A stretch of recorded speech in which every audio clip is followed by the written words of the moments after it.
like that. Like always, I try to focus on the scrums. The English media, they are so fucked up. Bits from Chasing the Sun to episode 5, the shitstorm surrounding Tom Curry and Bongi Mbonambi's incident wasn't proven at all.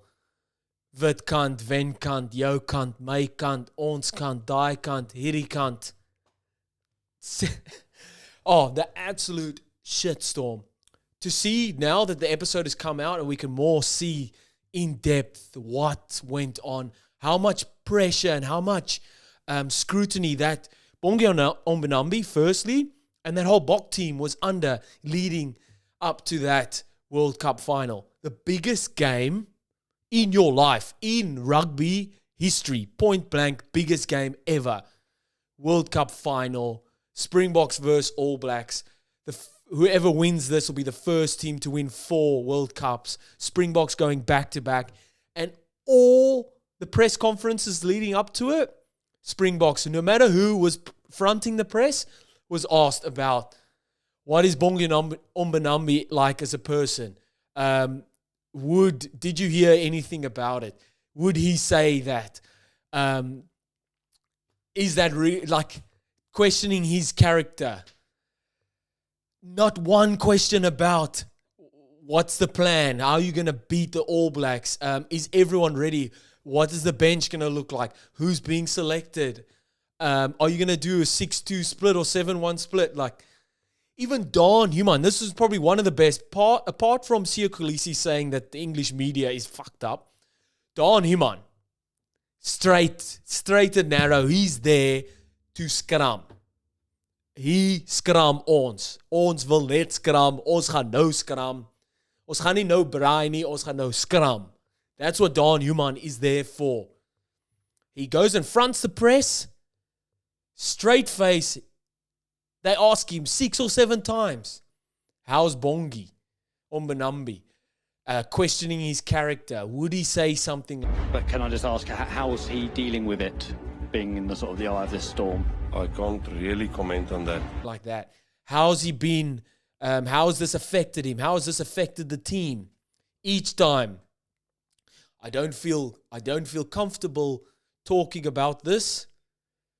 Can I ask you about his character as well, as a guy, like he's been part of the Springbok group for Don has said he doesn't really want to answer this. He's answered, I think, about 6 questions already on Bongi. Can we please move on? And they kept asking him that the South African Springboks media manager, I'm guessing, or press manager had to butt in and say, listen, he said 6 or 7 times he doesn't want to talk about this. Can we move on, please? They ask again and Don Human goes, I'm here to talk about the scrums. Like that, like always, I try to focus on the scrums.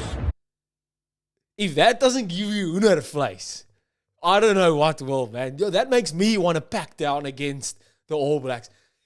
He scrum ons. I just want to talk about the scrums. Let's go. Woohoo! That's why the box scrum is how it is. It's such an important part of the game. But I was more making this a little bit, and I've done a full review of the Chasing the Sun 2 episode 5 here. But I made this bit to just show, like, highlight how fucked up the media were towards South Africa leading up to that final. Covering it with what they thought happened on the field between Bongi Mbonambi and Tom Curry. Like, just letting the All Blacks go under the radar, putting all the pressure on the Springboks. And yes, I might be shouting into an echo chamber here. Like a lot of people say that us Springbok supporters are very vocal and very biased and very one-sided on the internet. But when you see stuff like this come out, how can you not be? Because, like, man, we're playing the biggest game ever, or the Bokke are, and you want to ask them about what maybe happened on the field, about something totally different, like not rugby related at all? Did someone racially abuse someone else? Yes, it's a massive accusation. I'm not saying a racial slur or accusation of a racial slur is nothing big. It's definitely big. But we all know KANT is side in Afrikaans. And again, like Bongi Mbonambi's mom said in the document, in that episode, in is being nice. episode number 5, she said, if Bongi was going to swear at someone, he would say it in his mother tongue. He would say it in isiXhosa or Sotho, not in English. I love that. That's fantastic. Like, why would he say it in English? You'd say it in a language that they don't understand. Makes no sense, man. But really just showed how much pressure was put on the Springboks and Bongi, the coaching staff, everyone. Rassi even said, there was a bit where he said, fuck's sakes, this is the biggest game of all of our lives. Yeah, we're going back to back against the All Blacks. And all everyone can talk about is if someone called someone else a word. For fuck's sakes, man. It's so true. Like, let's talk about the rugby. Let's get involved in the rugby. Leave that. That's sideshows, man. And I think Rassi was more pointing towards the fact that World Rugby left it until the day before the World Cup to say that he's fine to play. That's shithousery, man. That's like, because they knew that Bongi was the only specialized hooker in the team. Oh, man. Let me know what you guys thought about it in the comments. Go check out the full review I did about episode 5. Oh, man. Best sports documentary ever. Let me know in the comments what you think, and I'll see you next time. Cheers.